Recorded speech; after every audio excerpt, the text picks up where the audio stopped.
Okay, now we have Yossi Ohana of the Kehilot Sharot Piyyut project of Jerusalem. Yossi's a pioneer in this. He's been involved maybe, I don't know, 30 years. You can correct me more or less.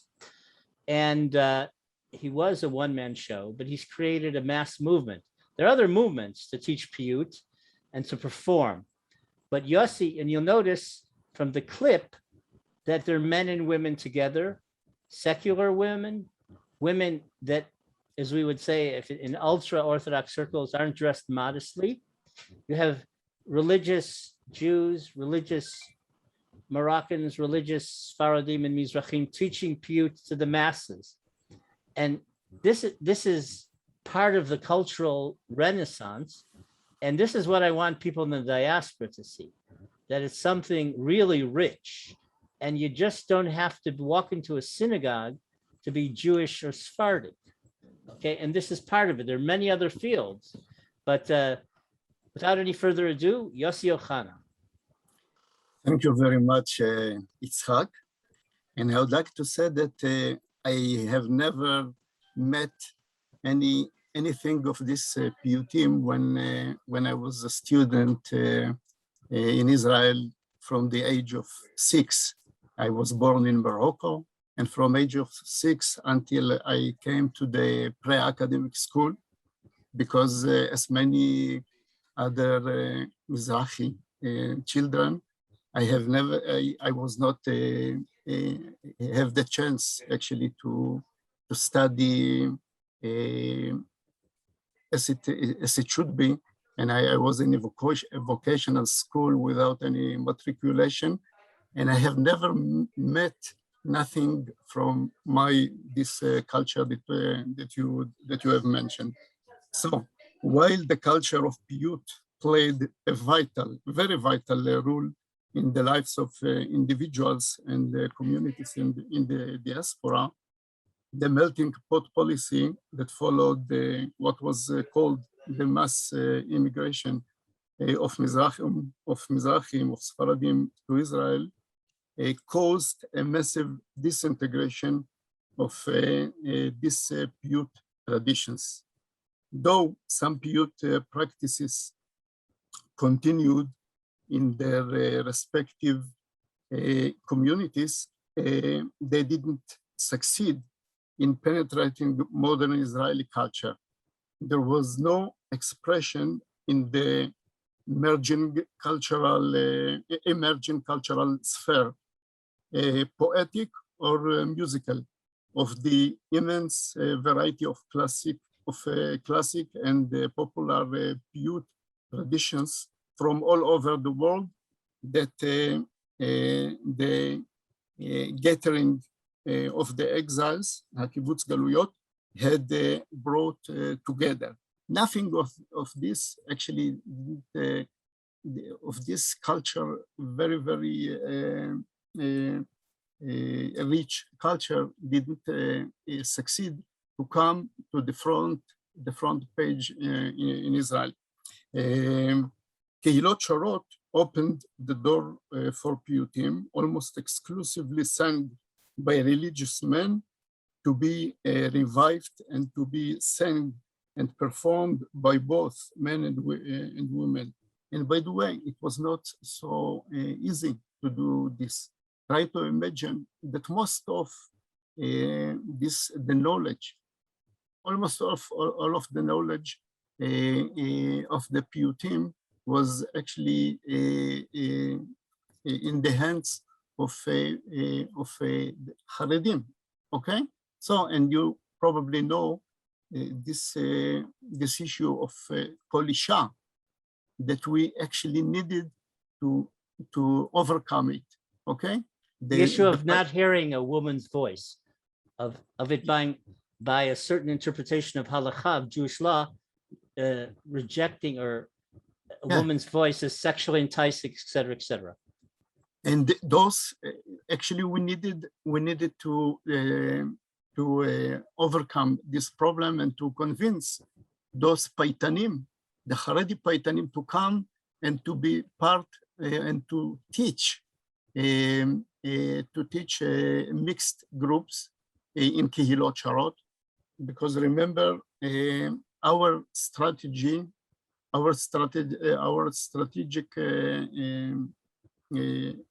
tool was to actually build singing communities, Kehilot Sharot, all over the country. We have in Ma'alot, in Haifa, in Tel Aviv too, in Jerusalem 3 and Yerucham, in Beersheba, all over the country. But by the way, we have started the first groups in Sheinkin, the very stylish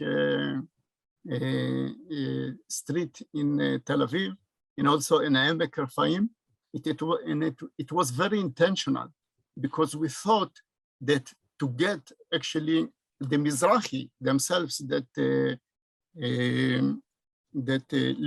left those, like me, that left those traditions, it is very important to go through the mainstream, in a way, to conquer the mainstream and to prove that this very rich and unique culture can get to very, very heterogeneous groups, okay?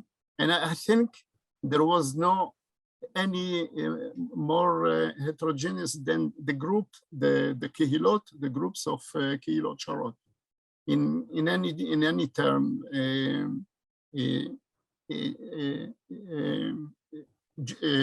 religious identification, the ethnic origin, the ages, okay, as we will see in several minutes in one of the clips that I prepared, and I would like to mention that my drive was a little bit different, okay? I mean, it was not a pure cultural drive to establish these groups. In my master, I focused on multiculturalism, okay? And I simply translated what I learned 30 years ago and more, okay? About multiculturalism to the reality in Israel. And I thought that as the culture was a very negative key to the marginalization of the Mizrahim, of the Sephardi and Mizrahi origin here in Israel, the culture, the culture was very negative key, and I thought that we can actually turn the direction and make it a positive key for Mizrahim. Okay, this is actually what social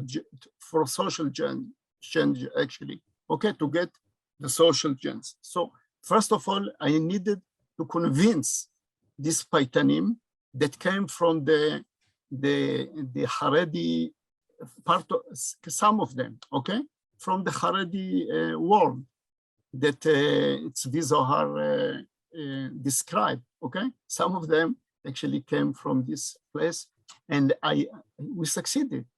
And they were convinced, and probably it was also because of their Sephardic heritage that was open to such. And by the way, they got go ahead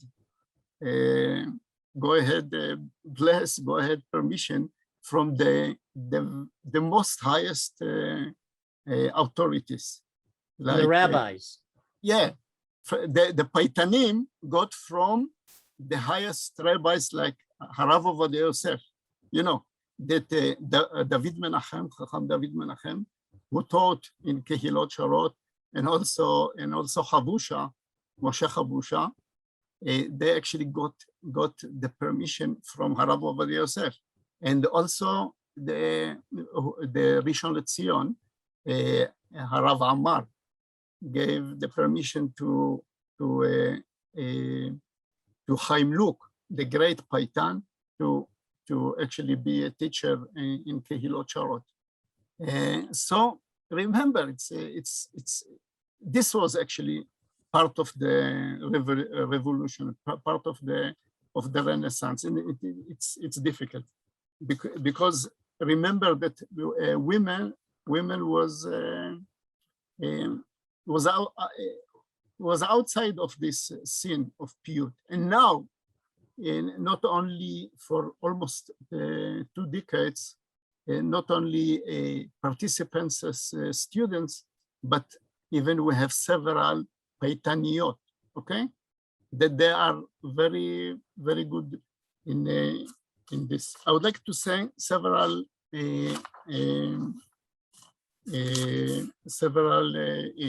differences that we made.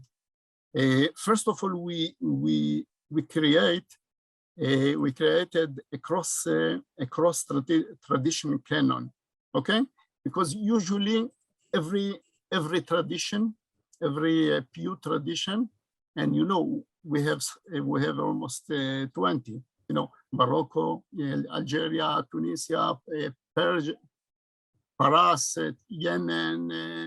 In India, there are several Kuchin and the Bnei Israel, and all of this. Actually, we have Paitanim that teach all over the country in those groups. As I said, this is the main strategy. The groups that we have created all over Israel, but we, besides the groups, we also organize, as Itzhak probably know, many events and conferences about in issues and about characters in the Piyyut. So we actually have a new canon, cross traditions canon of all of these traditions, because as I said, usually these traditions, each one was separate, okay? And we actually in the groups, we don't study only one tradition. More than 12, okay? So we have actually one common D1 of all of them. We were a kind of incubator, okay, Hamama, incubator for musicians and for groups and also for initiatives. For example, if you know the Piyyut website, it was actually formulated in Kehilot Sharot. Also the Yad Ben Tzvi choir and many other bands that were formed.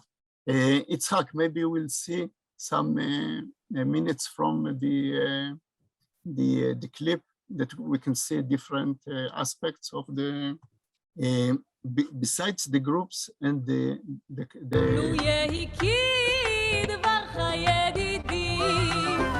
אתה מהר תאסוף נדודי ולעיר ציון נחי גדודי ושם אקריב לך את הקורבני יאללה יאללה בואי לגני אין עץ רימון גם פרחה גפני יאללה יאללה יאללה בואי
לעשות ומקוע רוחי בתוך קרבי לא בי בתוך קרבי ממש יבש בתוך קרבי הנה לך תיטב זמרת אנוש על כן אתם הנה לך תיטב זמרת אנוש על כן פעם הנה לך תיטב זמרת אנוש על כן פעם הנה לך תיטב זמרת אנוש על כן עוד נגיד פעמיים על זה הנה לך תיטב פעם שנייה הנה לך תיטב הנה לך תיטב זמרת הנה לך תיטב זמרת אנוש על כן הנה לך תיטב זמרת אנוש על כן הנה לך תיטב הנה לך תיטב זמרת אנוש על כן הנה לך תיטב זמרת אנוש על כן עודך ועוד תהיה עודך ועוד תהיה עודך ועוד תהיה עודך שבנה עודך ועוד תהיה עודך ועוד תהיה זמרת אלוהי נשמת אלוהי עודך ועוד תהיה נשמת אלוהי עודך ועוד תהיה נשמת אלוהי נשמת אלוהי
אברום, אני חושב אפשר להסתפק בזה. Sorry, Avrum. I think it's it's Okay. and I would like to say, for example, you know, this singer, Shiri Frach, literally was raised in Kehilot Sharot. She's only 21 and already performed in Morocco together with the Andalus orchestra, but actually was raised in Kehilot Sharot from age of 10 in our group in Ashkelon. So try to imagine if we didn't have the group in Ashkelon. I mean, she said in many interviews that this chance actually drove her towards this direction. It's hard. It seems like my time is running, but right. I'm ready to Okay, answer. just if anyone has any quick comments or questions for Yossi.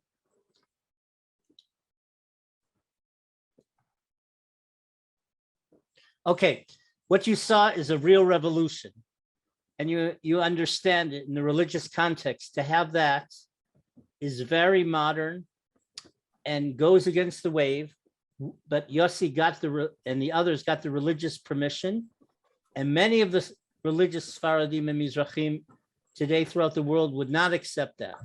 But this is an example of living culture, and it really is impressive. And thank you very much, Yossi, and we'll be in touch. We got a lot of challenges. And the people who are in Jerusalem are invited next week. We are doing a conference around Shir HaShirim as a big inspiration for Piyyutim from many different traditions. so Yossi, keep us informed. Send me the emails about it, and then it will spread. And you've made a big impression, and hopefully those abroad will also be inspired to get involved in this. Thank you Okay, very much.